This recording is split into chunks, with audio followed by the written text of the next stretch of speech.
We still do 7 NUFC Matters shows for free a week.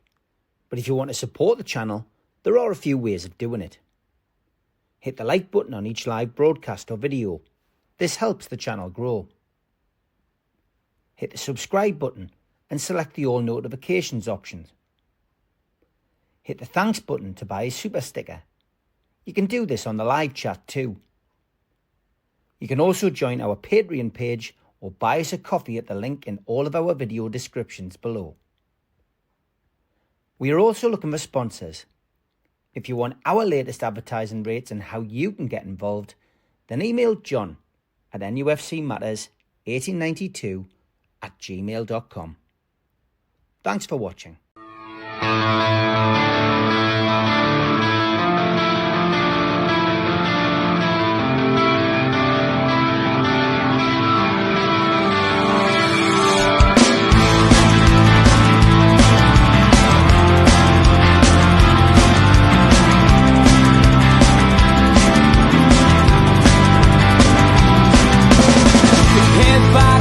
Critics attack. It feels like I've been talking to myself again.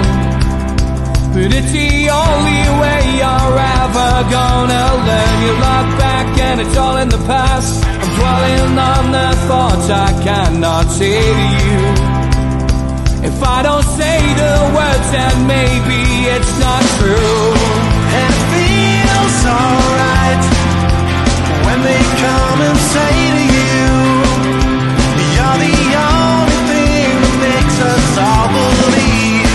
And it feels alright where the worlds collide. Manipulation stands to make us break. What time you said was coming over you. You wish it upon a star. You wish it on a star. You are, you are, you are. You fight back, it's an all-out attack. It feels like I've been taken on the world's machine. Because I want it more than anyone can dream. You look back and it's all in the past. You tell me how you live by all the things you do. Well, you can be yourself, but maybe I'm not you. And it feels alright when they come and say to you, you're the only thing that makes us all.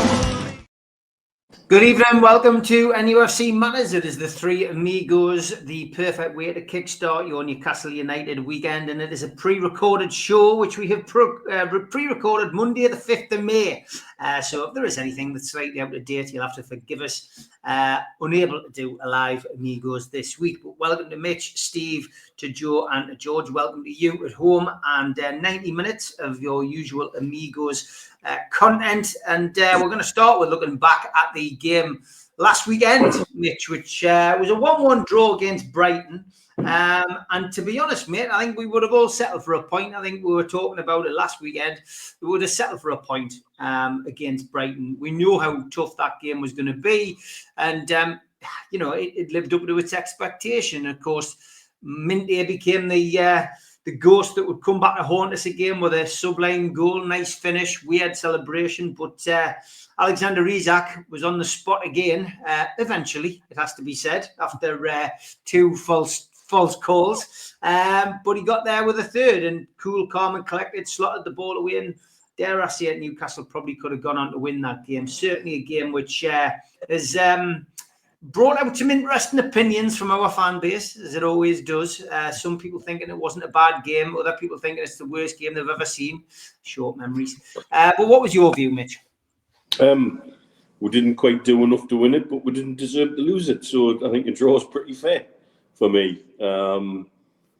There's certain things in that script you could write, from Yakuba Minte to Craig Pawson, showing that he genuinely is one of the worst referees I think I've ever seen grace a Premier League ground. In the first, I think if anything we were guilty of was lacked a little bit of composure with the final ball into the box at times. And I think if we'd had a bit more of that about, we probably would have nicked it. And I don't think anybody except the commentator and co-commentator that we had going on with I don't know what you guys had, but I don't know if either of them had ever watched a game of football before in their life. But they were quite atrocious. And the lack of basic football knowledge was quite breathtaking, really. And when it comes to the referee and VAR, you see the fallibility of it and how poor we are using it in the UK. How can VAR look at Joe Willock's penalty claim and say, right, not enough there for a penalty, but then the referee is able to then book Willock for simulation, which I don't think Willock did. I don't think Willock tried to con the ref. He didn't go down theatrically. He didn't do anything more than move in a normal direction. And one wonders, was that advised by VAR? But then they looked at the challenge for the Brighton fullback who was already on a yellow and say, right, that's not a red. But they then can't advise that that's a yellow as well. That's different standards and using the system different way. Then his manager knew he was on thin ice because he took him pretty much straight off after that. Why did it take about 4 minutes to give the penalty that was finally given? How many more angles did they want to look at it? Were they trying to count how many fingers he had on the ball? I mean, what were they trying to do? It baffled me. It was as clear as a handball as you could see all day long. It was in an unnatural position, and B, he moved to pat the ball down like a bloody basketball. They were looking for an offside, according to Lee Hendry and the commentator. How can you not look at that though and just go penalty? And then what offside? Brighton's offside trap was horrendous all day long. Just really, really poor. And this is supposed to be the top league in the world. And here we are talking about officials again.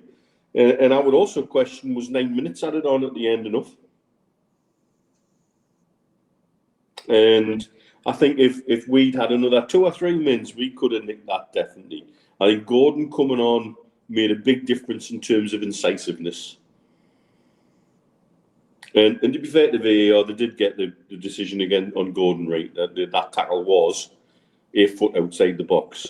And yes, he carried on in, but the initial contact was outside the box. But then the next thing is, how are VAR deciding when they intervene and step in and advise the referee to do something, and when do they just take a step back and say, right, let's go with the on-field decision? Because there seems to be a mix of standards there, like they're almost making it up as they go along again. And we've had this whole bloody season. I don't think you can fault the effort.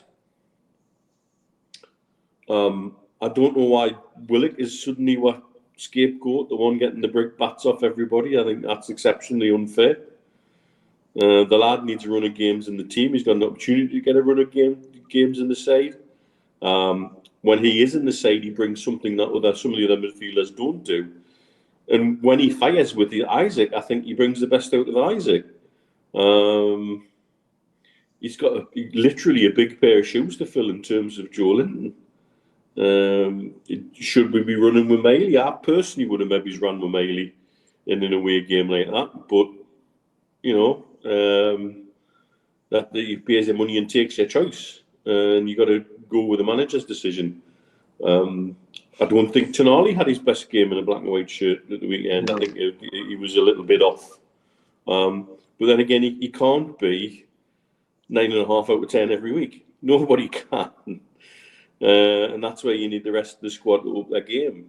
And I think we did well to contain Welbeck, because he's the key to the way they play, to bring the runners in and to bring the quick lads in. And he's very smart, he's experienced, he knows how to hold the ball up. And I think we managed to, for the most part, keep him under wraps. And that stifled their play a little bit at times. Yes, of course, Minty was always going to score in that game, wasn't he? We just can't keep crying over spilt milk. He's not our player. He never wore the shirt for her, and he fixed the problem for her. So you say thanks very much now, sod off, and I hope I don't see you again. But all in all, you'd have been happy. Had to have been happy with a draw away from home before the game. Everything's still in our own hands, and that's what we just need to keep focusing on. Okay, Steve, how did you see the game at the weekend? It was 1-1, a point earned. I guess we always end up, feeling emotions change as well when other results go, against you or whatever. And we'll come to that after this. But yeah, what was your take on the 1-1 draw with Brighton? I thought from a performance point of view, Steve, I thought we did very well. I thought we held on to the ball. I thought we played some lovely transitional football. I thought we were on the front foot, especially in the first 25, 30 minutes. Yes, you've got to remember as well, we're playing away from home, and without Joelinton, it is very, very difficult. I think that in itself, if I was going to be critical of Eddie Howe in terms of the way we went about it, I look at it and I think, you know what, the two players that probably struggled the most were Bruno and Tonali in midfield. And without a partner, it was like a two-man midfield against a four-man midfield at times. And I thought that was very harsh on them. And that's why I would, if I was going to be honest, and I look at the situation without Joelinton, would I, if I was Eddie Howe, also be contemplating a change of formation, perhaps? He rigidly sticks to a 4-3-3, but we're away from home. And I thought, you know what, the midfield, the two midfielders needed a bit of support. I don't think taking either of them off would have done any good. I know people have been criticising both Bruno and Tonali for their performances. And, I have seen people suggesting that Bruno should even be dropped. And I think, again, that's just hyperbole and craziness. But I thought they needed a little bit of support. I think they needed somebody else in there. And with Joe Willock, he does tend to play quite wide. And when he's not slotting in on that left side as a left-sided Joelinton, who's coming inside all the time or playing deeper. And that meant we were a little bit overrun at times. So perhaps a change of formation without Joelinton is needed. But that's purely technical. Looking for an offside on the goal, on the penalty that he did eventually give after giving the other two and then changing his mind, or having his mind changed for him. I'll just say two words: not active. Who was active in that? In standing there, who of the Newcastle players could you say was in an active position? From a free kick that's just been blasted less than a second. Well, what would have been 0.1, 0.2 of a second, and then all of a sudden they're active. I mean, that's a crazy scenario for VAR to even try and contemplate. And if they had pulled up and said, "Oh, look, somebody's in an offside position," and therefore was active in that scenario, then wow, that would have been ridiculous. What I did pick up, however, when the ball did spin back off the goalkeeper, was how poor Callum Wilson completely fluffed his lines. If he had to put the ball in the back of the net, we probably wouldn't have had anything to query. And the fact that, the ball was spinning, but I thought Callum, a little bit sharper, Callum Wilson, you'd have buried that header instead of placing it as you did. Willock, I don't think he was guilty of simulation in terms of a dive. I think what he was guilty of was anticipation. I thought he anticipated the foul and the foul didn't come. The lad pulled his foot back just at the last moment, which very rarely happens. But I thought that was what that did for Joe Willock. But to give a penalty and then suddenly change your mind, not give a penalty, and then book the player for simulation, something that the referee hadn't even seen. He hadn't seen it. He'd been told by somebody else. So that they were my three takes. I thought, if I'm another area that I've really got to get behind was the away support. It was fantastic throughout the game. I mean, those lads and lasses never shut up. made for a great atmosphere at a ground that can be a little bit quiet at times. But I thought that, they'd obviously gone down early and partied, and I thought that the away support was absolutely phenomenal, Steve. We came away for a point. They will have been happy with the point. We were happy with the point at the time, and we'll talk about how we reacted later on. Yes, we will. Joe, different views. We're all different. I've seen some people say Tonali wasn't his best game. Other people say Tonali was great. I thought, to be honest, Kieran Trippier probably stood out again for me. I thought he had a decent game. Gordon definitely changed the game, like Mitch said. And I would even say there's signs of life in the old dog yet with Callum Wilson, with that snapshot that tested the keeper towards the end. Potentially that 50th goal could lie in the next couple of games, and it could be a decisive one from Callum Wilson. But how did you see the game? I thought we huffed and I thought we puffed. I thought we did some things well and I thought we did other things not so well.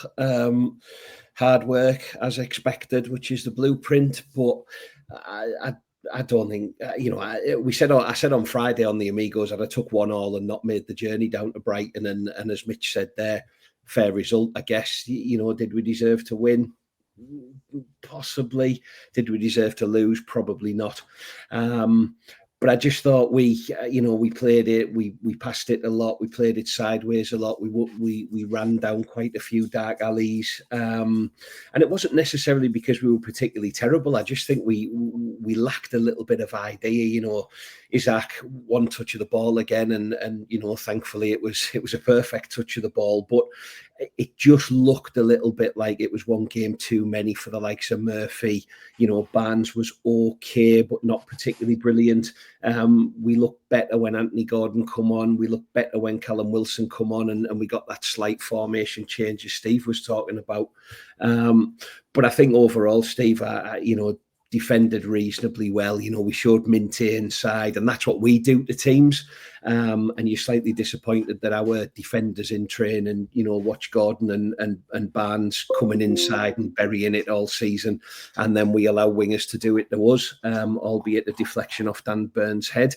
So yeah, it was an odd game. The penalty decisions, I slightly argue a little bit with Joe Willock because I thought he dived. My first thought was, could you have stayed on your feet? Had he overran the ball a little bit? Was there a potential to actually catch it and do something with it? I don't know. The referee got there in the end, albeit these decisions take 2, 3, 4, 5, 6 minutes to get to. But I think he got them all right. Anthony Gordon was half a foot away from a penalty, wasn't he? And the handball was a blatant handball. Yeah, whether there was 10 men offside or nobody offside, fundamentally the ball struck the arm, and that's a penalty last time I checked. So there'll be things to take away. We didn't lose the football match. We're still there. We're still in with a shout of the Champions League. It's still in our hands, which we'll come on to later. So overall, I guess there was no major harm done, but I think you take Joe Linton out of that midfield, you're absolutely relying on Guimaraes and Tonali to be on it. Tonali's been nothing but on it all season.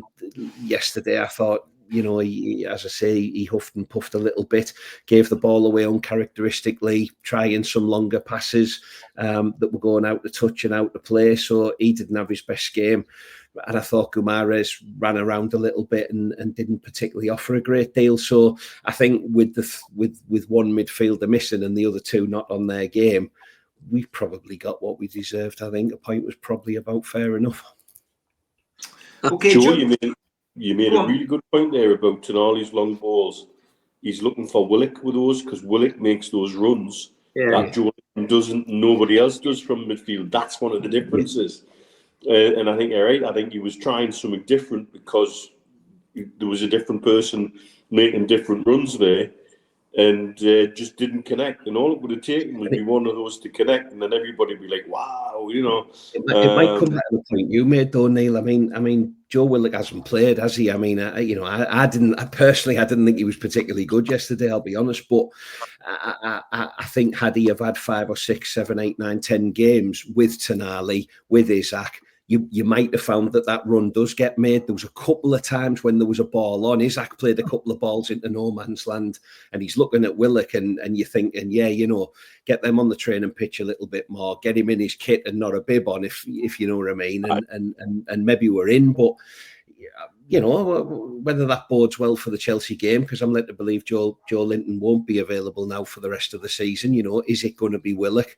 I don't think it'll be Sean Longstaff, possibly Miley. I can't see unless he revolutionises it, like Steve's saying, which I don't think he'll do. I think this is the way we play. It's 4-3-3 and that's it. It's going to be Willock. So maybe that's the stuff that they'll get stuck into this week on the training park, hopefully. Have we just identified quickly? Go on, Joe. I'm just going to say that Steve, I've enjoyed listening to what the lads have had to say tonight. Contrast what was said last night on the fans forum. You know, it was the worst game they'd ever seen. The away fans are the quietest they've ever been. I mean, it's all about opinion. Yeah, I was just going to say, I think what the lads have just identified there as well. You've got Tonali playing the long ball to Willock, and we've got 2 midfielders left in Bruno and Tonali. And there was the gap, because when Willock went forward with the ball, what he was looking for was then someone to pull the ball back to. And you've got Murphy wide on the right, and you've got Isak, who is not playing to, and we're not playing to his strengths at the moment either. But the 2 midfielders that are left are not ploughing forward to then support, because the 2 of them are hamstrung playing deeper. So there was that hole in the centre that needed to be filled, and it wasn't being filled because you had Willock playing so much more wide.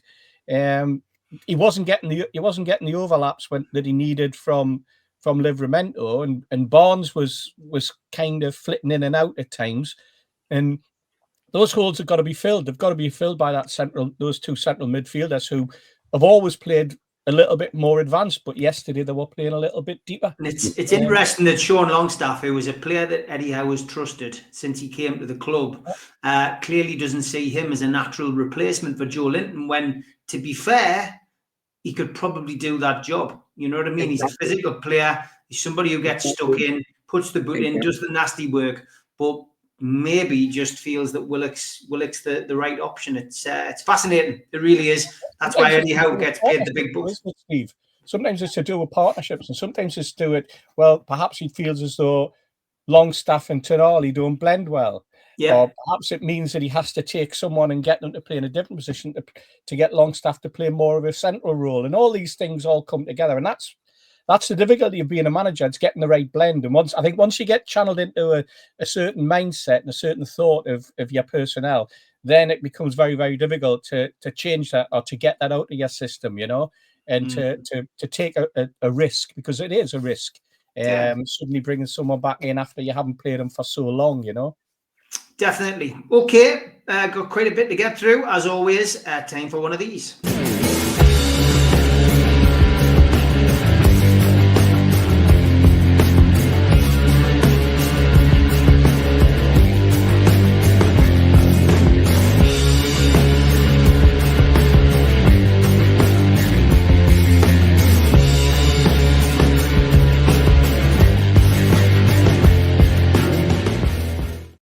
The day I met, where we asked you to send in photographs of you meeting somebody from Newcastle United, past or present, and Denise Applewhite sent us an interesting photo. She says, this is the day that Les Ferdinand proposed to me at the City Hall on stage. Thank you for that, Denise. Excellent stuff. If you've got a picture that you want to send in for that particular section of the show, simply email us nufcmatterspodcast@gmail.com, or you can send it to us on social media so we can play this wonderful music.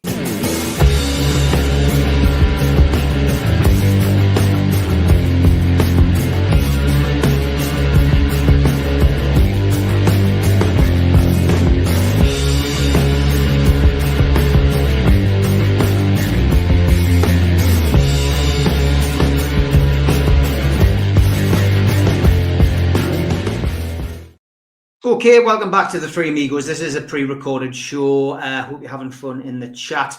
We've obviously talked about the Brighton game. I couldn't let this show pass without talking about Chelsea-Liverpool, Mitch.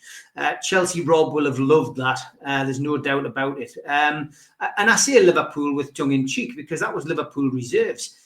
What on earth Liverpool gained from that? I'll never understand.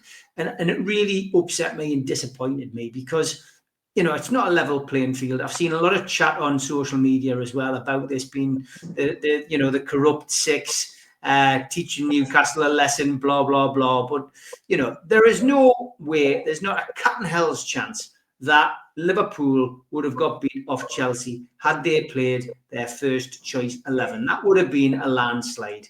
The only positive I can see is it seems to have given Chelsea some inflated feeling of superiority over us before a ball has been kicked at St James's Park on Sunday. And I think that can be used to our advantage. But I was really disappointed with what Liverpool did. I personally wasn't surprised. I spoke to a couple of Liverpool fans prior to the weekend, and they were convinced that he wasn't even going to play Salah, that it was going to be even more changes. And that what he's eventually done is probably make enough changes that people can't come at him, but enough to sort of really just start to wind down. It was a weird decision, seeing half of Liverpool reserves getting applauded, getting a guard of honour from Chelsea, sort of makes a mockery of that even. It's frustrating on our part, but we cannot control it. No. We can only do what we can do and focus on that. As you might gather, I've seen quite a bit of Chelsea this season, funnily enough. And I'll probably talk about it later on when we look ahead to the Chelsea game. I'm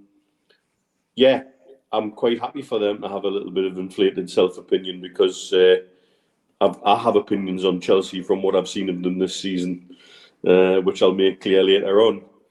With regards to Liverpool,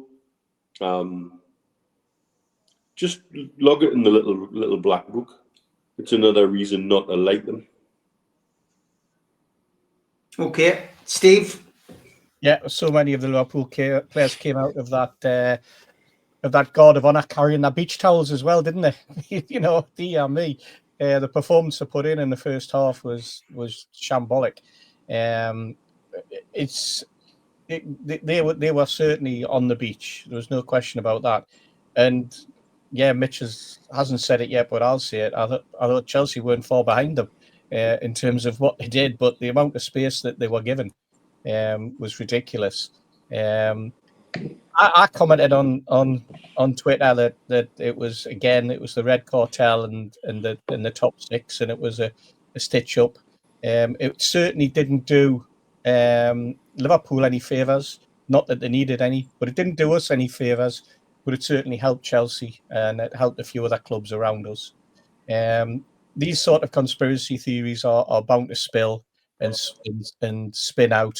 And while they probably don't have any legs in reality, we can only go by what we see. And what we saw was Liverpool, who have won the league, deciding that they don't need to go out in a blaze of glory.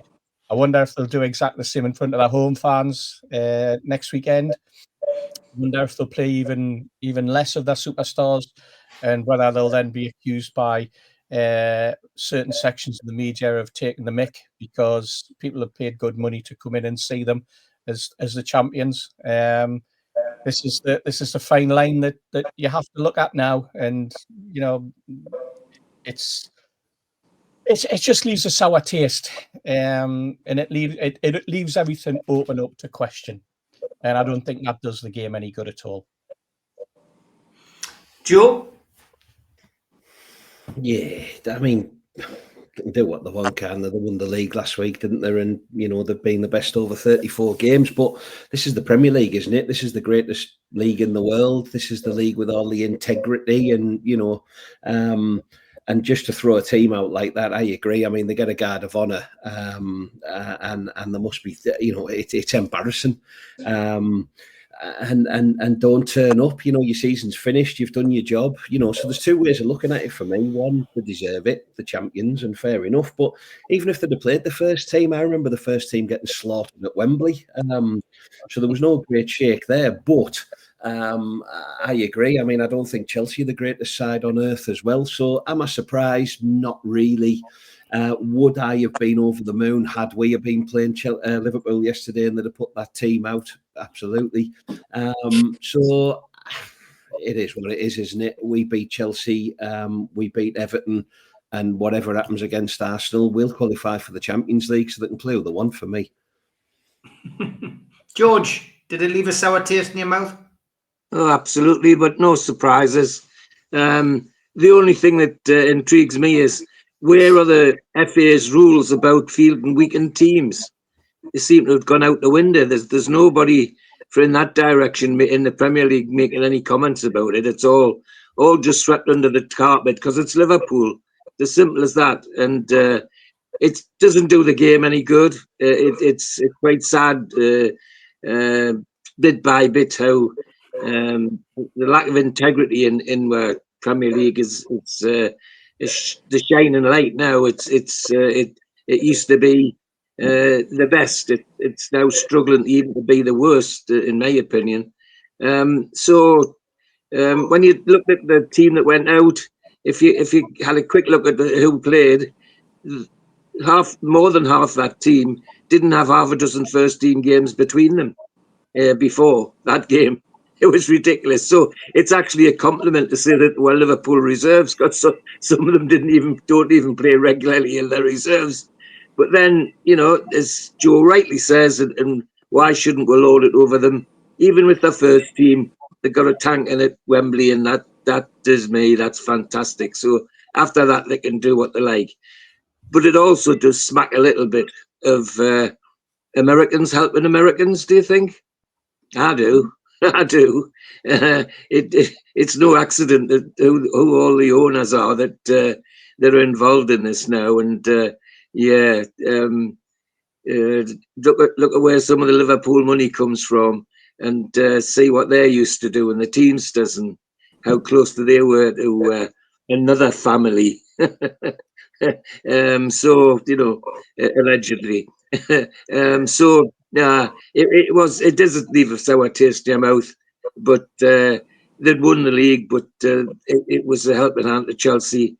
But was it? At the end of the game, the bloke that was being hailed as the star gave his after the match interview, and he was nearly in bloody tears. What a miserable little sod he is. Oh dear me, it was awful. So roll on next Sunday. They'll find out what the real Premier League's like.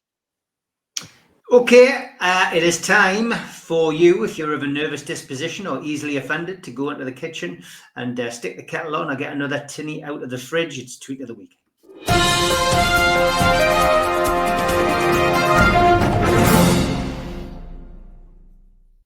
Where do I start? I've got so many good ones this week. Well, we often start with signs, but I'm going to mix it up a little bit. Let's start with this wonderful picture that was sent in to us.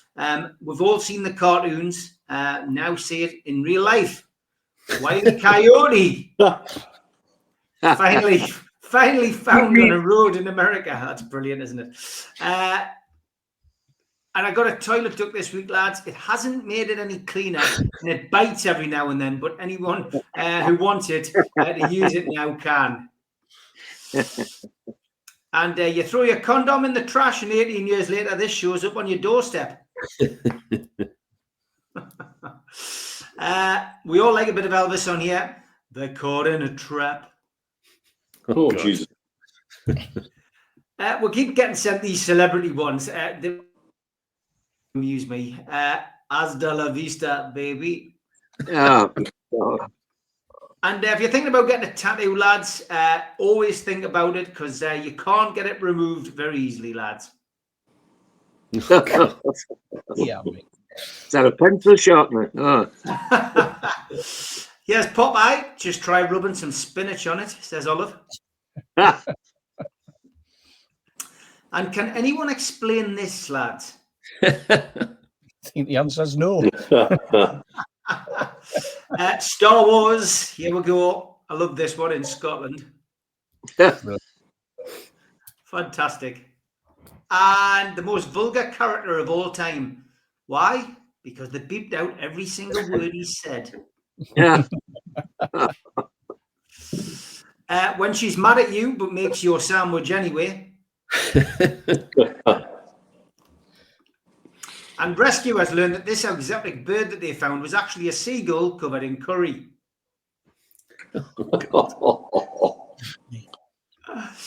I'll have one drink. I'm not getting drunk tonight. Police called after men dressed as traffic cones blocked road. And the Muppet Show predicted what most women would look like back in 2022, back in 1975. Iron Brew, made in Scotland from girders. Classic. And when the neighbours complained about your barking. I'm an educated man, been getting a bit of reading in this week, and this is a great label on a new fragrance. A fragrance by Samuel L. Jackson. And I must have missed the episode of The Love Boat. Can anybody tell me what happened? Starring John Holmes. Yeah. Just when you thought you'd gone on holiday without your dog. And we like these tweets. A pig's orgasm can last anywhere between 11 and 40 minutes. Wishing I was a pig, says Emily. You got the looks. Go for it, champ. Oh, dear. Oh, And things you know that aren't going to end well, lads. definitely. I just hired this babysitter. Can anyone tell me where I can find a baby? And me after watching 12 minutes of MasterChef. Donald's been in the news again this week. He has a picture of him. Tariff on, tariff off. Very apt. I never wondered what sourdough looks like before it goes in the oven. Oh. And we've all been there, lads. What's she ordered now? And Disney proudly presents Bambi on Ice. Hey. Oh, dear. Non-alcoholic beer. It's like watching porn on the radio. Speaking of porn, somebody left their blow-up doll on this plane. And I'm glad I don't look like this from behind, lads. Oh, Anybody want to go here? give that a miss. Copenhagen, Spunk Bar.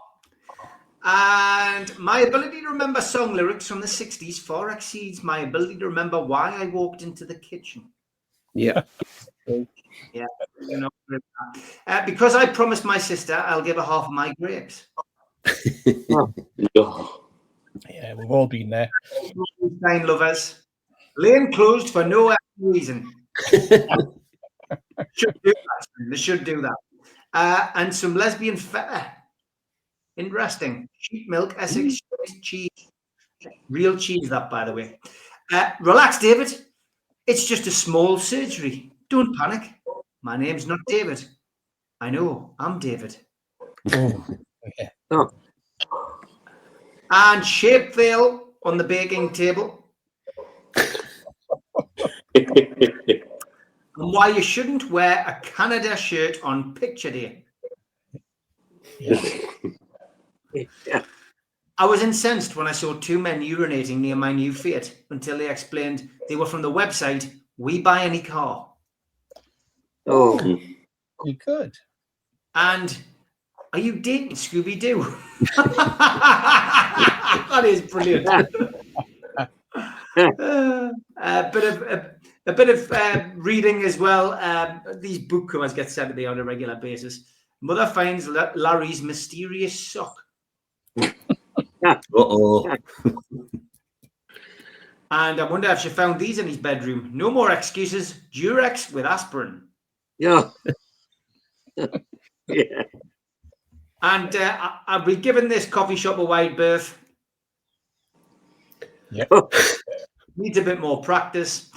This one from Mozza. So we viewed our street from above on Google Maps. This is true. Wow. And thank you to Neil for this one.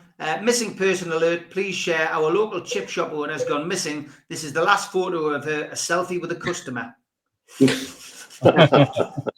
of Chianti with that one, guys. And the winner this week is this one. Very rare photo of the 1940 Tour de France. God. It was won. Yeah. It was won by the 5th Panzer Division. It definitely was. If you've got a tweet, NUFC Matters 1892 at gmail.com is where to send it to, or any of the lads on social media.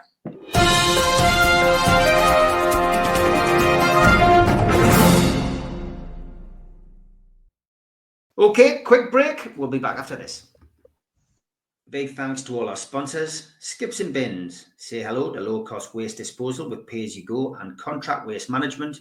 Their website, skipsandbins.com. Contact them, www.skipsandbins.com/contact. Big thanks to Mr. Vicky's Sauces, handmade in Cumbria. Their website, mrvickys.co.uk. Email info@mrvickys.co.uk. Telephone 01768 210 102. Thanks to our fanzine sponsor, United Group Travel, UK Coach Holidays. There are no strangers on our tours, just friends you haven't met yet. 2 crew, driver and courier, local family company, 3-star plus quality hotels, no interchanges. Hot and cold snacks and drinks available on the coach, all excursions included. Their website, www.unitedgrouptravel.com. Email beverly.ugtl@gmail.com. Telephone 01670 632 460 or mobile 0791 666 4174. A big thanks to Media Arts for all the technical side of things. And if you want to listen to us as a podcast, you can find us on Sport Social Podcast Network. We're also available on iTunes, Spotify, and other podcast providers. If you want to support the channel, then hit the subscribe button. We still do 7 shows a week. Hit the like button, which is the thumb underneath this video, and click share to your social media. You could also take out a monthly membership or an annual membership at nufcmatters.co.uk. For the lifetime membership, you can pay £25 and get a pen, a beer mat, a fridge magnet, a badge and a keyring and your membership card, and entry into the monthly draw. Some events coming up: 27th of June 2025, the end of season party. Beresford, Howie and Watson will be at the Tyneside Irish Centre with Joe Allen in aid of North Tyneside Age UK. You can get your tickets for that one from nufcmatters.co.uk or from Voucher. No Covers takes place at the Clooney. That's on the 29th of June, midday till 3:45, and tickets are £10 from theclooney.com or newcastlelegends.com. Northern Horizon, a Blake 7 convention, takes place on the 9th of August, 10 till 4 at the Tyneside Irish Centre. Come and be some of the cast and crew in aid of Age UK North Tyneside Dementia. Tickets from nufcmatters.co.uk. An evening with Peter Beardsley and Chris Waddle takes place on Friday the 23rd of January 2026 at the Tyne Theatre and Opera House. You can get tickets from the box office 0844 249 1000 or from tynetheatreandoperahouse.uk. And Bad Manners are back in the Northeast at the O2 City Hall, Friday the 30th of January 2026. Tickets from ticketmaster.co.uk. And we have copies of The Entertainer's book, signed by Les Ferdinand, available from nufcmatters.co.uk. Okay, welcome back to the Three Amigos. It is a pre-recorded show, and I'm going to ask the lads about the derby.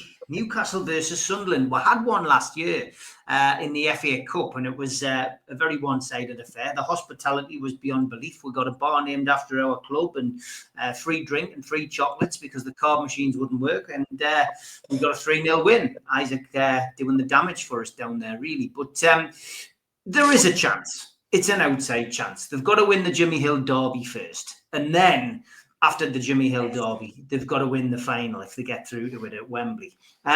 Would you like to see Sunderland back in the Premier League? Because I've seen a lot of people falling out over this, Steve, on social media.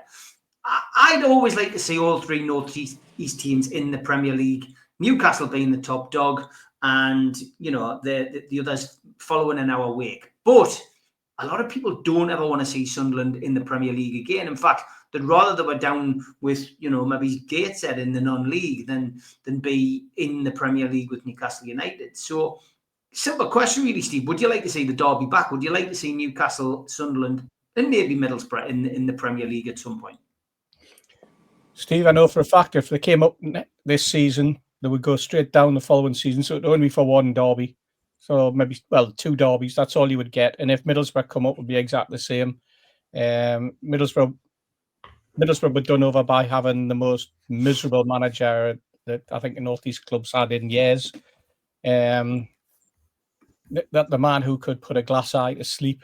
And Sunderland, well, the gulf is just huge. And if we thought the gulf between Ipswich and the rest of the Premier League, Southampton, who did so well to get into the Premier League last season, and Leicester, if we thought the gulf, because Leicester were an established Premier League team, if we thought the gulf this season was bad, if Sunderland come up, then we will see what we really mean by the word gulf. That's all I'll say, Steve. I'm not one that thinks the derbies are brilliant. I'm not one for top dog in it or anything like that. I just think simply that I support Newcastle United. And I'm not really bothered about whether we play Sunderland or whether we play Middlesbrough in the Premier League. Nice to get them in the cup and hammer them. But apart from that, and Steve, of all the panel, I'm one of the few who's actually been to Sunderland and watched a few games over the last few seasons. And the quality is diabolical. It really is. It really is really, really poor. And the atmosphere is not much better. Okay, George, you come from an era where, I've met lots of, older fans who used to go to Newcastle one week and Sunderland the next. So I'm not sure whether that makes a difference with your answer. Would you like to see Newcastle and Sunderland in the same division? For that era, of course, was when you could. My father and I, and a few times when Neil was a teenager, I used to get tickets to forward to go, and it was an era when you could go without there being any nastiness. In fact, it's not nastiness; it's some of the stuff I see is now hatred, and I can't stand that. Hate's a word that I rubbed out my dictionary 25, 30 years ago, and I learned how destructive it is and how negative it is. So, but from a purely football point of view in this day and age, and a football political point of view, when you see we've just been talking about how it looks like Liverpool deliberately went out and helped Chelsea on the other night. Wouldn't it be nice if we could go out and help, if Middlesbrough and Sunderland could go out and help Newcastle? if the three North East teams could have a vote on some of these things, that's the only area I would like to see it happen. From on the pitch football point of view, there isn't a hope in hell of either of them two getting back into into the Premiership, I'm afraid. In fact, if Sunderland don't come up, and I don't think for 1 minute they will, I think they'll struggle to stay where they are next season, because the downer has been such a bad downer. It'll take a lot of recovering from. So there's a bit of me that would like to see it happen. And as I say, from an era when it was okay to go in, my father and I used to go to walk through the tunnel to Jarrett to pick up a bus to go to Joker Park. And the people on the bus knew we were magpies and they used to pull our legs terribly. But it was just good banter. It was good fun. Some of the stuff I see on social media's not fun at all. It's pure hate, and I've got no time for any of that at all. Not at all. In fact, it's offensive. So in a football political sense, it would be great, but in a truly football playing sense, it's never going to happen. And I can't say I'm terribly bothered with the way the fans go on. That you know, the one song I would never sing, you know, at St James's is the "We Hate Sunderland" one. That word, as I say, went out my dictionary more than 30 years ago. So it would be nice in some ways, but I don't think it'll ever happen. Okay, Mitch. Genuinely, I couldn't give a monkeys about Sunderland Football Club, where they are and what they do, and the only time I'm even vaguely really properly interested in them is when we have a derby game against them. They can do what they want and be what they want. The glimpses of them that I've seen this season, they haven't looked particularly good from what I've seen of them. And they seem to have decided that going into a playoff game is better when you've got absolutely zero form behind you. That's a very novel strategy. And of course, I always refer back to the internet message board ready to go, because from before my skunkers days when we used to wind them up terribly. And to see some of them suggesting they should sack the manager before Friday is phenomenal. And such wonderful Mackem behaviour. The one thing coming up, the one thing I would say is, if they were to come up, Steve's absolutely right, to go back down like the dropping arm of a guillotine, really. They'll endanger Derby's worst points record for sure. And that Luke 09 will be exposed for the football in Charlton that he is every week in the Premier League. I think any striker worth his salt will be rubbing his hands going up against them. Have they progressed from the team we played in the FACup and put away without really getting out of second gear? I don't really think they have. They've got themselves into this deal for Enzo Lefebvre, who the manager knows from previous clubs. And they've got such a crazy deal in place, they've got to keep him. I think, is it 25 million or something they've agreed to pay for him if they're promoted? There's most of that transfer budget gone, because we know fine well that the owner doesn't really want to invest. He's relying on sales. They seem to be basing everything around Bellingham being moved on in the summer to give them something to play with. But I'm never a big lover of derby games, and they mess with my blood pressure too much. And I'd be quite comfortable to see them never play in the bloody Premier League again. I refer back to days when Mackem would come on to Skunkers and tell me that there were light years ahead of we and would never ever touch close that gap on them. I wonder how some of them are feeling now, because this is light years and it's going to keep getting wider, and long may that continue as far as I'm concerned. Mind the gap is the words I think we can use. Joe, Derby Day, are you know, do you hate it? Do you love it? Do you want to see it back in any shape or form, even if it is, as Steve says, for one season, just for the hilarity of it? Yeah, why not? We could do with the 6 points. That is my first point. I agree with the lads. I mean, what are these teams? You genuinely, speaking to some of the lads that I know who follow Middlesbrough closely, bless them, and talking about the quality, talking about the gulf in class. And if you think, look at the Premier League this season, the sides that are just above the bottom three, you're still talking West Ham, you're talking Wolves, Manchester United, Tottenham, those teams won't perform as badly as they have. I mean, I hope Manchester United do, but it's unlikely that they're going to perform this badly again.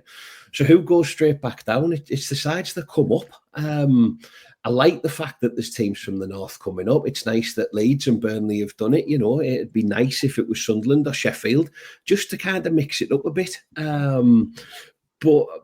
But yeah, it will only be for 38 games. It would take an absolute miracle. And even if they wanted to spend the money, they can't because of the rules and everything we're governed by. So the atmosphere is brilliant. The crack is brilliant. I love, we've been really quiet, the old fella and me, with our Middlesbrough compadres this season, particularly after Wembley. We don't need to say anything. We haven't said anything because we don't need to say anything.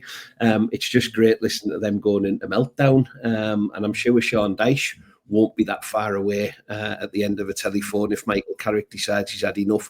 So, I don't know, Middlesbrough and Sunderland, yes, it'd be great for the North East. I remember the halcyon days when the three of us were doing really well. If you think back to kind of Kevin Phillips banging goals in and Ravanelli and Janino, and, the football was good. The North East was thriving. And politically, as George has said, economically, other than the university, Middlesbrough hasn't got a great deal going for it at the moment, unfortunately. And the town was always much better when it was in the Premier League and performing well in the Premier League. So, as a council taxpayer, maybe getting Middlesbrough back up, yeah, fair enough. I can see the benefit in that.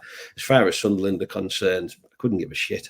I mean, whilst we're talking about this, Leeds and Burnley, Steve, are the two teams who've been automatically promoted. And we've talked about the teams that have gone down are the same teams that have come up 2 seasons in a row now. Out of those two teams, is there a team there, especially with the fact that they've both been in the Premier League in recent years? Burnley are becoming that kind of typical yo-yo club that Newcastle were under Ashley, I guess, for a short period of time.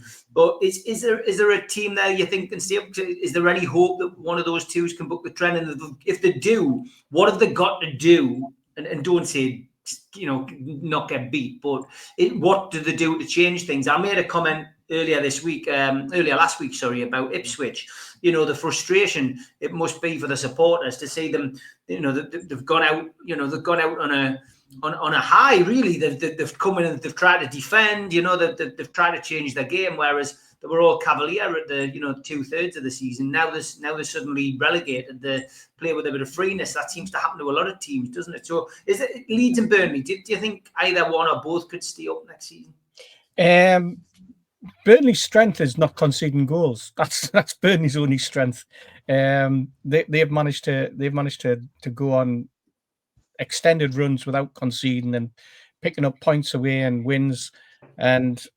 But that'll not get you in the Premier League. That'll not contain your position in the Premier League.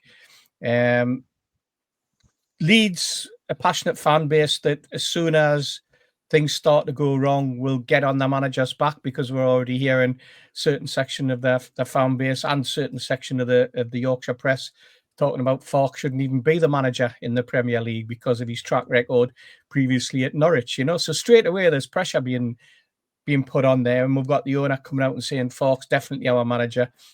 Let's see if he's still saying that in October. You look at Burnley, and again, the concern for me is we've got another 2 American clubs owners. We've lost one in Ipswich, but we've gained 2 in Burnley and Leeds.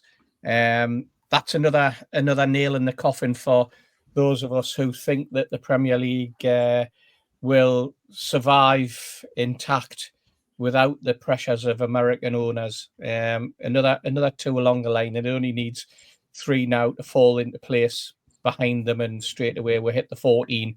And there will be enough owners, whether they're Chinese or whatever, pseudo-American, want to be American, or see it as in their best interest to vote alongside American owners. So we're getting to that stage where change is coming, and I think that's partly one of the things that I was talking about last week when I was sort of raising a few salient points about the future of the game. These are the sort of areas that do really concern me going forward. Burnley and Leeds have got to what they can't do is they can't do what Ipswich did, was spend a lot of money on players that they thought were quality in getting them up, in supporting them in the Premier League, who really weren't quality. You know, they were championship best players. And then you get managers like the Southampton manager at the start of the season, and to some extent the Ipswich manager, who won't change their style. They'll still want to play the same sort of attacking football because they think that that's the way to go in the Premier League. It got them out of the Championship, but it wouldn't contain them in the Premier League. You've got to be an awful lot more sensible and wily as a manager, in terms of how you set yourself up. But these guys come in and they think they're Guardiola, and I think they can have a team that can play at the back, but they haven't got the quality to play themselves out from the back. And then you get the situation that happened at Leicester, where they do spin the dice. Well, it happened at Southampton as well first, but they spin the dice and change managers midstream and get absolutely no change from the playing squad, and that tells you that perhaps it's not the manager, it's the playing squad that are just simply not good enough. Sunderland, I think Sunderland's one of those clubs that's probably, as an ownership, are probably relying on going up, increasing the value of the football club, but then hoping somebody will come in and take over ownership, buy them out, and be able to bring more money in. I think that's probably the only salvation that some of these clubs will have when they come up. But even that is a massive, massive risk. Leeds tried it the last time and it failed, and they've had to go back down twice in the last few seasons, and then they struggle to get back up. So it's just so difficult because the gulf is so big.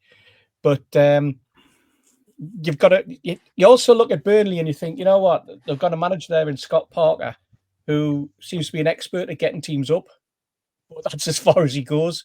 You know, he can't do anything else. He can't sustain it in the Premier League, and yet the press are now building him as one of the best English coaches around. He hasn't done anything in the Premier League yet, you know. But no, all of a sudden he's he's not the best. It's because he's one of the few. You know, let's get the point over. It's a play on words, and I think it's designed as, one, a safety barrier for managers like Scott Parker, and B, it does take the out of the fans at times. So I think it's going to be hard, and I think there's every possibility that both of those clubs will go back down again. And whoever comes up, whether it's Coventry, whether it's Sheffield United, whether it's Sunderland, or whether it's Bristol City, whoever comes up will go straight back down again. George? Yeah, I can't say either stay in the pace, to be perfectly honest. No more than they could the ones that came up last time. And Steve's absolutely right. Whoever comes up with them will be in the same boat. If I was involved in the ownership of Burnley or Leeds, and because of their northern connections, the one thing I might try is a means of giving myself some chance of staying up, is I'd go and try and persuade Rafa Benitez to come out of retirement and come back and have another go at the Championship, because he did a pretty good job with us. But apart from that, I don't think they've got much chance, to be perfectly honest. And I gobsmacked like Steve is that I read I saw something on the internet the other day talking about Scott Parker in such glowing terms. They were actually talking about him being a future England manager. For God's sake, really. Yeah, and he was the midfielder for us. The only way he used to go was round in bloody circles. He used to drive me crackers going round and round and round. I was waiting for him to dig a bloody hole in St James's Park. He went round so often. Anyway, no, I don't think either will stay the pace. And Steve, again, you lads have been right for a long time. This creeping Americanizations sneaking up on us one by one, bit by bit, and it's quite worrying because the way that the Premiership rules do on voting just is wide open for manipulation, and American owners put pressure on Chinese owners, etc., etc., and it's a mess. So, but in terms of promotion, no, whichever three come up, they would be favourites for the three to go down, I'm afraid. Can I just add, Steve, on that?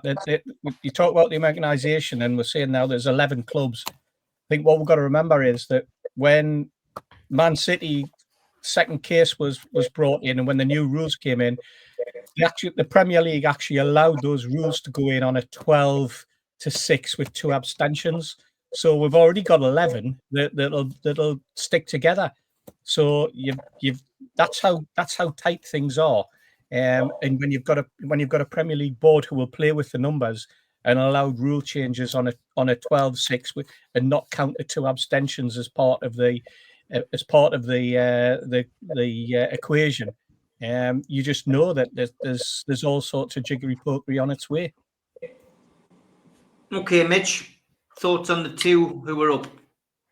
Both have got interesting issues. Leeds are still under the gun from a PSR perspective, from owed transfer fees. So from some players who have moved on 2 years ago, there's still owed transfer fees on, apparently. They've got PSR issues from their wage bills, and they've still got players out on loan that they're still paying wages for. So it'd be very interesting to see what they can actually do. On the pitch, their goalkeeping room's a mess. And Darlow's now that number 1. And for me, should have been all season. Meister, the young French lad, is an accident waiting to happen every game.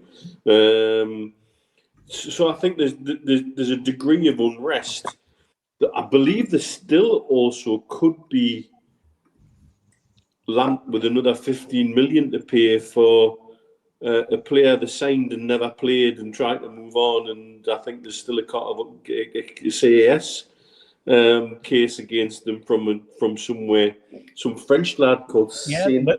They lost the case. That's right. They lost the case of they bought a player and said that if they got promoted, then they would have to buy him, and then they didn't get promoted, but he had already signed a contract, and they ended up having to pay £24 million for a player. And then I think it took 2 years. He went to CAS and he won his case, but I don't know whether they've tried to appeal a CAS, which is almost impossible, and whether there's still an outstanding fees, because they would not have stumped up to 24 million. Definitely still outstanding fees, mate, from what I understand, speaking to Dubai Whites. So they've got a very interesting path to come up with and things to come up with. And add to that, you already got pressure on FACup, and he's just bloody got them promoted, for God's sakes. Yeah. Burnley now, Scott Parker, I heard somebody praising him because he's got 3 teams promoted from the Championship. Yeah, do you know why? Because when he took them up to the Championship, he got sacked after 6 weeks and he was looking for another bloody job. That's right. It's a bit like the Steve Bruce effect. Look how many teams he's got promoted from the Championship. Yeah, you've seen how many teams he's relegated as well. You know, he's another equivalent to Steve Bruce with his record. I'll tell you another complication with Burnley ownership is, you know, that part owned by J.J. Watt, the former American footballer. Yeah, he's openly a Chelsea fan. Very openly a Chelsea fan. How does that work? I'd be very interested to see what kind of discussions the Premier League would be having with him when time comes for Burnley to pay Chelsea. Wow. Joseph? Yeah, taking it back to football, this mirrors the conversation we just had about Middlesbrough and Sunderland, really, doesn't it? I mean, are they going to be good enough to stay up? And one of the things we haven't talked about, particularly when it comes to Burnley, you know, their whole season has been built on defence, you know, very, very good, very strong defence. But there's two key points, really. One, they're not playing against Isaac and Salah and Haaland and, you know, whoever else every week. And the other thing is, they might not have a goalkeeper, might they, soon? In fact, they might have a goalkeeper who's not very good at kicking the ball with his feet, we're led to believe. So things will possibly change at Burnley if Mr. Trafford moves on, particularly. And Leeds, a very, very dear friend of mine, is a lifelong Leeds United, proper Yorkshireman, proper miserable tight get he is. And John just goes into meltdown. They've just won the league, you know, they got the 100 points or whatever, you know. And the first text he sent me was, I don't think FACup is going to be good enough in the Premier League.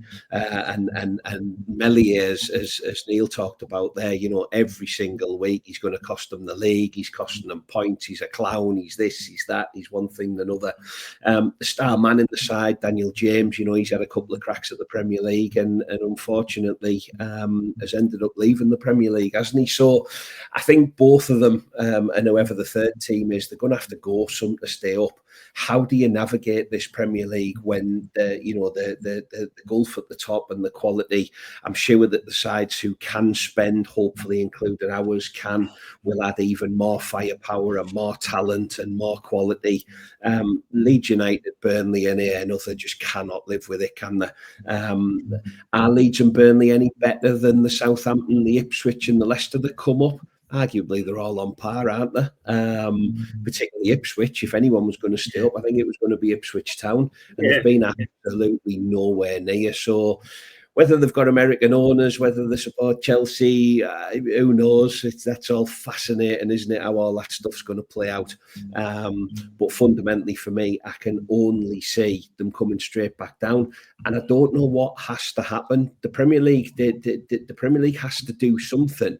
But so does the EFL, because the level of the EFL kind of gets affected. You know, our best sides and our blue chip teams are coming up. They're getting absolutely embarrassed and they're firing them straight back down again. Is that a model that they want to go with? What does it do longer term for promotion and relegation? Because actually, you get to the point in what's the point? You come up for a bit, you get absolutely tanked. You have a nice couple of away days at St James's Park and Anfield and places like that. And then you get relegated again. It becomes a bit tiresome. So there's a lot of work for the Premier League and the Football League to do. Fundamentally, just looking at it, I would hope that it's maximum points for Newcastle, which will always be my kind of prime concern. But yeah, it's going to be tough in it, and it's probably going to take more than Scott Parker and Daniel Farke to do something about it. I spoke to a Leeds fan just last week, just after the promotion, but before the championship win. And his opinion was, I love the championship. I absolutely love it. My top dog. It's great. It's great being up there. It's great seeing your team winning. I'm dreading going into the Premier League. You know, that's what he said, you know, because I know what's going to happen. And he says, and you're going to be forced to spend like 100 million quid and virtually bankrupt yourself again because you know you're going to come back down, and then it all starts to cycle again. And he's probably right, you know. Yeah. With so many Newcastle fans, remember we were the same in the Championship. Newcastle fans who said, "I love this. I love this winning every week," until we started winning every week in the Premier League as well. By the way. It starts to strengthen the American no promotion relegation model, an argument, doesn't it? Yeah, and that's one of the concerns, is that gap widens, and it does seem to be widening. And they're already trying to push it in the women's league, Neil. Yeah. And you know, we've seen the last two seasons, the three come up, going back down really, I wouldn't say disgracefully, but really by a mile. And the gap to West Ham from the bottom three, you've got to look at that league table and say that's unacceptable. Yeah. And look how long those teams were languishing in the bottom three virtually the whole season. Okay, time to look ahead to Newcastle United's penultimate Premier League home game of the season against Chelsea in a noon kickoff that is live on TNT Sports this weekend. And to give us an insight into what we can expect is Tyne Stato.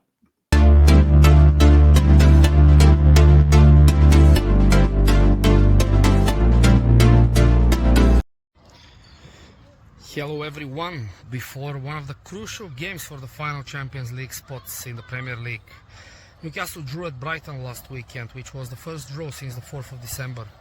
Since then, they played 27 games with 20 wins and 7 defeats in all competitions.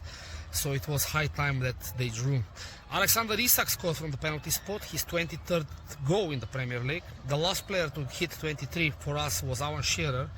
And actually, Alan Shearer's personal best in the Premier League for Newcastle is 25. So Alexander Isak is very close to this one. Of course, the record belongs to Andy Cole with 34 back in 93-94 in 42 games. He won't be able to make it this time. His penalty conversion was his 11th out of 12 attempts, and he surpassed Callum Wilson. Callum has 10 out of 10 penalties for Newcastle. The record way ahead is for Alan Shearer again with 37. Peter Beardsley is second with 14 scored penalties. So Isak is close to this one as well. Actually, that penalty was number 150 for Newcastle in the Premier League, and they have scored 121 out of these with 27 misses. I tried to list them all of the 29 misses, but I reached 26 and I'm still missing 3. Let's see if you can get them. When it comes to form, Chelsea are undefeated in their last 6 in the leagues, 4 wins and 2 draws. Cole Palmer there is the main man, 15 goals and 8 assists in the Premier League, and he was back to his best in the last win against Liverpool. Newcastle, at the same time, they have 19 wins in the league so far. The last time they reached 20 in a season was under Bobby Robson back in 2002-2003. So, big game. Let's see what happens. However, lads. Thank you very much, Andrea. And if you're going to have a flutter this weekend, there's only one man to give you some advice.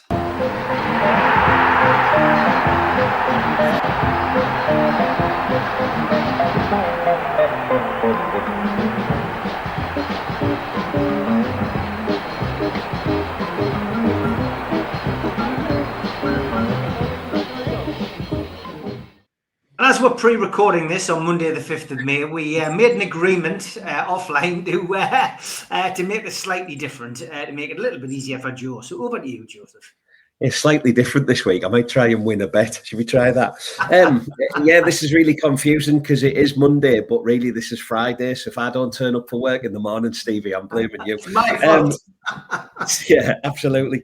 So I've got absolutely nothing to say about the Newcastle game because it is a little bit too early. The week ahead price, Newcastle are favourites to win the game at just over evens.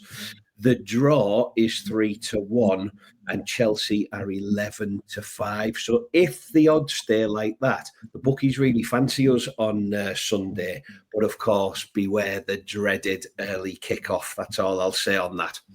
Thinking about the Champions League, though, moving forward, we've got Man City going to Southampton. We've got Aston Villa going to Bournemouth, and we've got Nottingham Forest playing Leicester this weekend. This weekend, yeah, stick with me. But given those fixtures and given the remaining fixtures, believe it or not, Newcastle United are still favourites to qualify for the Champions League. I'm taking out Arsenal and Manchester City because they've gone. Their prices aren't worth it anymore. But Newcastle are 10-11 to qualify for the Champions League. Chelsea 11-10. Notts Forest are a massive 7-2, and Aston Villa an even bigger 9-1. So you can basically write Villa off as well. Thinking about the Championship, we mentioned that earlier. The playoffs, Sheffield United favourites to join us next season. They're 7-4. Sunderland second favourites at 5-2, which I find bizarre given the form that they're in. Coventry 3-1 and Bristol 4-1. And if you're interested in the European competitions, Paris Saint-Germain are actually favourites to win the Champions League at 6-5.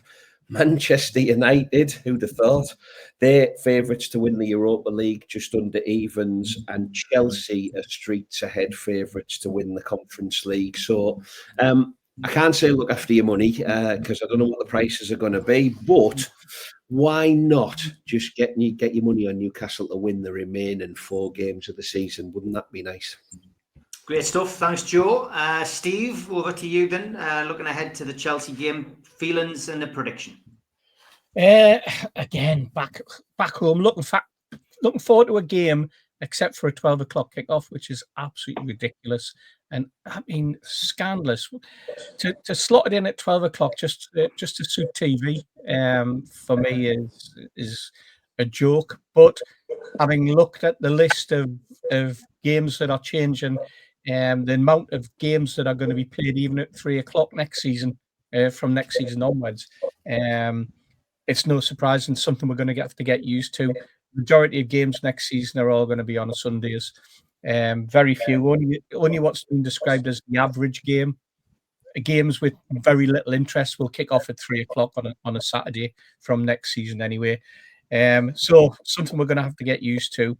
It's going to be interesting. I thought on Sunday that Liverpool gave not only Chelsea too much respect, but I thought they gave them far too much room. I thought that if you give up the amount of room to the Chelsea midfield to allow Cole Palmer to wander around like he's in a shopping mall, buying with a book or a banker's card that he can just wave at will and just have everything landed on his feet. That's what Liverpool did. The amount of space you've got to close that space down. You've got to snap them. And I thought that defensively, they're the sort of team that you can get at. They don't really have much attacking prowess. I think you just keep pressing them, and I don't think they enjoy that type of pressing game against them. You just don't allow them to play the ball. You don't allow them to beat Cole Palmer. And can I just say, what a miserable kid. Dear me, did they remove his personality at birth or something? Dear me, what unbelievable. Either that or he's just thick. I cannot make my mind up. What did Newcastle do? What sort of lineup will he? I think we showed last weekend how important it is to get Anthony Gordon back playing at his best. I thought that we saw snippets of that down that left side. Does that inhibit Barnes when he has to go on the right? Would you drop Barnes and you give that place up, or would you drop Murphy and allow that and do something that can just tighten up that side? Will having Barnes having Barnes on the right, will it give the balance? That's the sort of thing that Eddie's got to think about. Defensively, you know what? I'd bring Botman back in, and I'd drop Shaw. He doesn't look fit. The last few games, he's come off with either a tweak or a nagging problem or a cramp. It's difficult to tell because he's carried on playing until towards the end. But whether it's just a matter of fatigue and tired muscles, but I'm wondering whether we now at the position where we can bring Botman in. We've seen him make appearances in the last 2 games, and perhaps now it's time for a starting. That would freshen us up at the back slightly. So lots of things for Eddie Howe to think about. I think you'll go with Barnes on the right. I think Murphy might not make it. And I'm going to go for a 2-1 win. Okay, 2-1. George, we heard your prediction on the fans forum, but you're still confident. You went for a 4-0, George. Yes, I am. Because that lackadaisical Liverpool letting Chelsea have it all their own way is actually, I think, will actually work in our favour. There'll be a mindset that they can come out and do that to us, and our press will just knock the stuffing out of them. Nice early goal, and that'll be that. We'll be on my way. I agree with Steve. It maybe is a good time to bring bottling back. We've both felt when we've been the last couple of matches that by the end Shaw was either knackered or carrying an injury because he didn't look quite right. We also now know from the manager that we're centre forwards carrying a groin injury, which answers the questions we were all asking for the last couple of weeks as well. So yeah, the big decision is the one on the right. Do Gordon, in my view, after yesterday's got to come back in surely. I mean, he frightened Brighton to death for a quarter of an hour, and had he been on sooner, I think we would have won that match handsomely. So he's entitled to think he'll get back on, and then who takes the loss? Do we lose Murphy and his hard work, or do we lose Barnes? Good question, and an important one because both can do good things. Both can work hard, and then there's the crucial issue about the midfield again. Does he stick with Willock, or does he bring young Miley in, or Longstaff, or somebody else? But whoever he brings in, I think we'll have too much for Chelsea, and we'll have a nice win, 3 points and a nice bump to our goal difference. Yeah, I'm confident. I've gone for a 3-1 on Gibbo's show. So yeah, 3-1 for me. Mitch, are you as confident as your dad and me? Yes. I mean, I've seen quite a bit of Chelsea this season. And actually, a couple of things. I'll start with a little aside. One of the reasons Rob and Scott stopped going to watch Chelsea games with the official Chelsea Supporters Club over here is that they insisted everybody joining the Supporters Club here were club members. Yeah. And they were like, well, I'm not paying money for that. And it turns out the chairman and the vice chair were being invited at the end of every season to Chelsea for hospitality tickets because their Supporters Club consisted of entirely members. And so they were like, we're not going anymore. That's what started Rob building his own bar. It was straight, I want somewhere to watch the football and I don't want to be paying them so they can go to the football and I don't. It's ridiculous. So they're not happy with our manager. The manager seems to pick strange teams out of the blue. And I'll give you an example. I watched them play Fulham and they started that game with 4 centre-backs at the back 4 and 5 full-backs on the bench. Yeah. And then everybody was amazed they had no width. And the Fulham number 10 was exploiting all the gaps between all the centre defenders who wanted to play centrally. The young centre-backs in particular are prone to a mistake. Yeah. They're prone to getting in a bit of a flap. Their goalkeepers are both an accident waiting to happen. We saw that with the Danish lad up at St James's in the Carabao Cup. But the other, in my opinion, isn't much better and sometimes causes havoc when he starts charging around his box without the confidence to take a ball. Jackson suddenly found some form again, but generally this season, after starting well, he's been all over the place. Palmer, everybody was waxing lyrical about him, but he's been pretty damn awful for 15, 16 games and disappeared out of games. But I think it's because the manager doesn't know what his best 11 is, doesn't know what formation he should be using, and then randomly he'll suddenly play a bizarre formation with people out of position.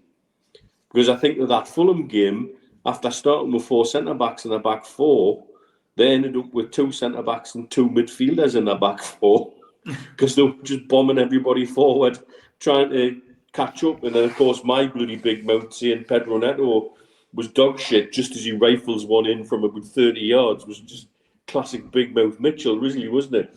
They're there for the taking if we put them under pressure. It's as simple as that. It's as simple as that. The dildo of consequences rarely arrives lubed, and I think we need to shove it right up them. Okay, dice and then a prediction from you, my friend. The dice says 2-1, which I'm sure we would all take. Mm-hmm. And I will go for a pendant, a 3-1.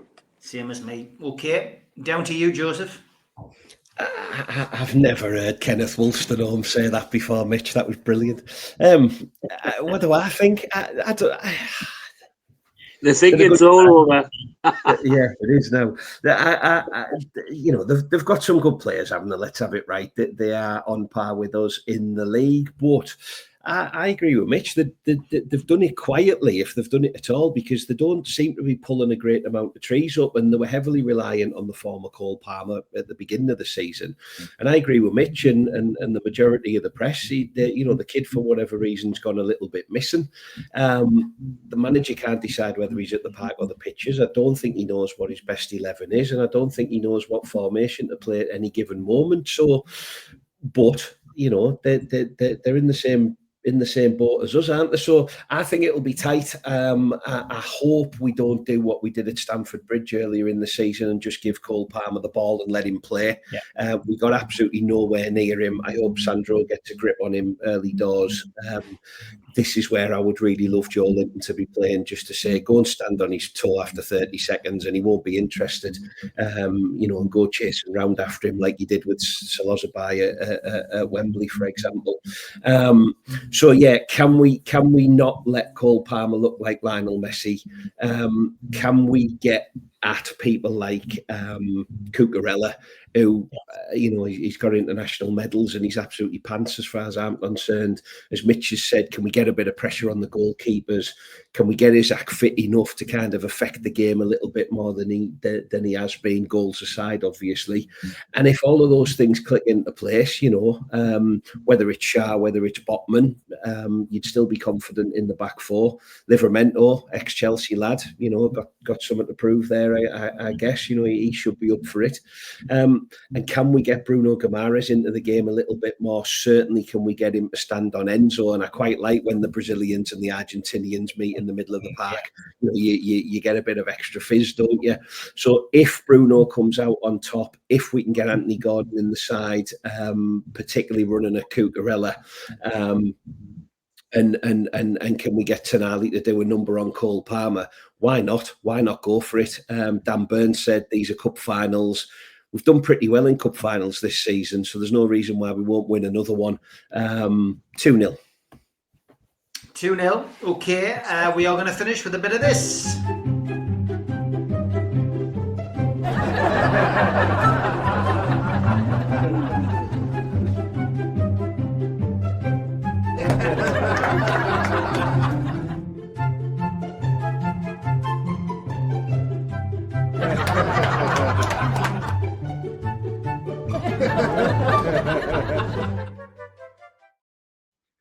It's an informative one from Elliot this week. A recent study has shown that women who carry extra weight tend to live longer than the men who mention it. Thank you for tuning in to the Three Amigos. I hope everyone has a wonderful weekend. Thanks for bearing with us doing this pre-record. Thanks to Joe, thanks to Mitch, to George, to Steve. Back tomorrow, 9:30 with Three's a Crowd, and then the professionals on Sunday. Take care, guys. Good to see you, lads. Thanks for watching, everybody.